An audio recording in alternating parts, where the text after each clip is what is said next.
Hello everyone, welcome to my YouTube channel. How are you all? I hope you people are fine. So today in this video we are going to discuss section 6 of the Hindu Minority and Guardianship Act 1956. आज हम discuss करेंगे सबसे पहले section 6 बोलता क्या है. Section 6 says about the natural guardian of a Hindu minor.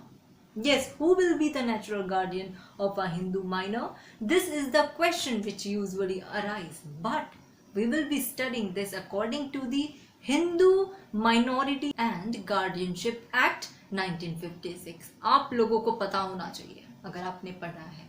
नहीं पता, don't worry, I am telling you people according to the Hindu laws. Okay, not my, but it is not me who is saying this. It is the Hindu Minority and Guardianship Act 1956 is saying this. Now, section 6 says that the natural guardian of a Hindu minor in respect of the minor's person as well as in respect of the minor's property, excluding his or her undivided interest in the joint family and property.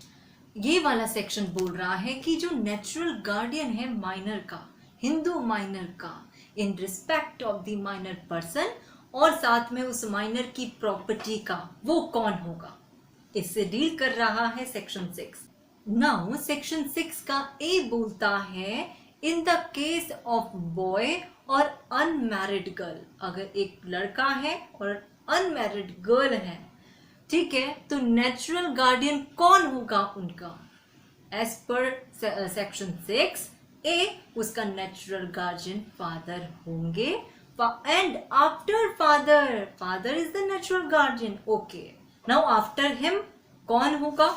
After him the mother will be the natural guardian provided that, ये बोल रहा है कि custody of a minor who has not completed the age of 5 years shall ordinarily be with the mother. ये बोल रहा है कि अगर माइनर है जिसने 5 साल की एज अभी कंप्लीट नहीं करी है तो उसकी कस्टडी किसको मिलेगी, मदर को मिलेगी.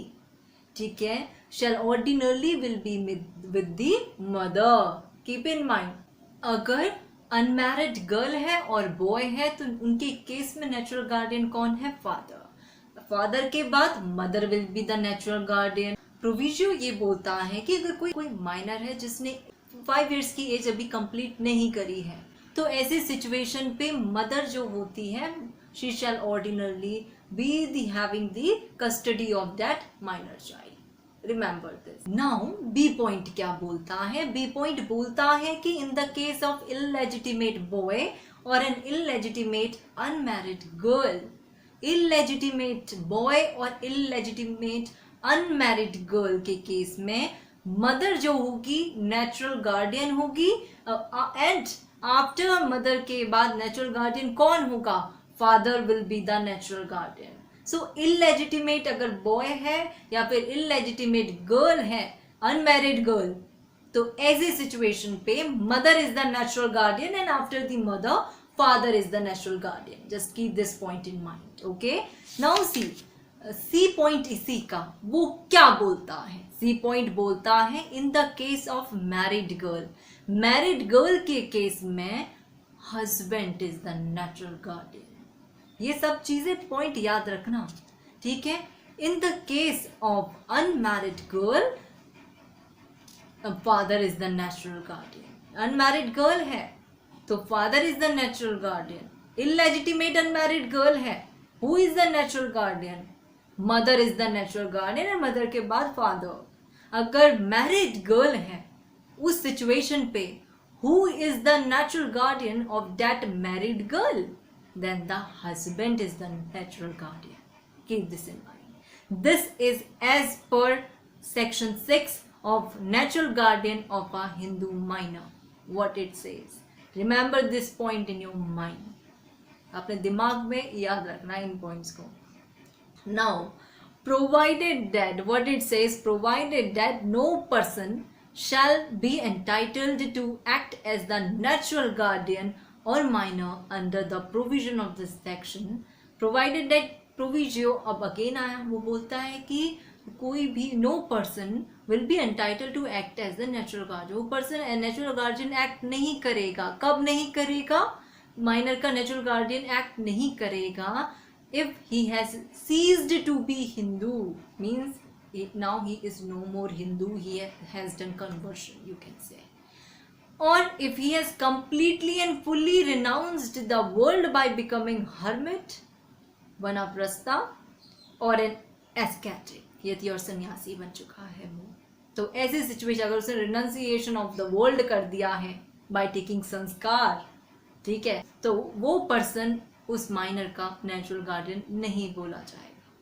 रिमेंबर दिस एक्सप्लेनेशन इसके अंदर इंपॉर्टेंट है. जो भी अभी हमने देखा फादर एंड मदर, हम पढ़ रहे थे ना अभी कि father will be the natural guardian, father नहीं है तो मदर होगी नेचुरल गार्डियन, मदर है, मदर के बाद कौन होगा? Father is the natural guardian. तो यहाँ पे जो ये term expression you have seen mother and father, so it do not include step father and step mother. ये वो इंक्लूड नहीं, स्टेप फादर और स्टेप मदर इंक्लूड नहीं करता. इट लिखा है साफ in this section the expression father and mother do not include stepfather and stepmother. Remember this point also. ठीक है, मदर और फादर जब भी पढ़ोगे तो याद रखना इस सेक्शन के अंदर, सेक्शन 6 के अंदर. इजी है काफी. I hope you people got to know about it. So tell me, if there is a boy and unmarried girl, who is the natural guardian of them? Tell me below in the comment box the answer of this question. I hope you people got to know, and if you people have any doubt, do let me know below in the comment box. Thank you so much for watching this video, and do try to do MCQs also given in the Law MCQs mock test playlist of mine. Thank you so much.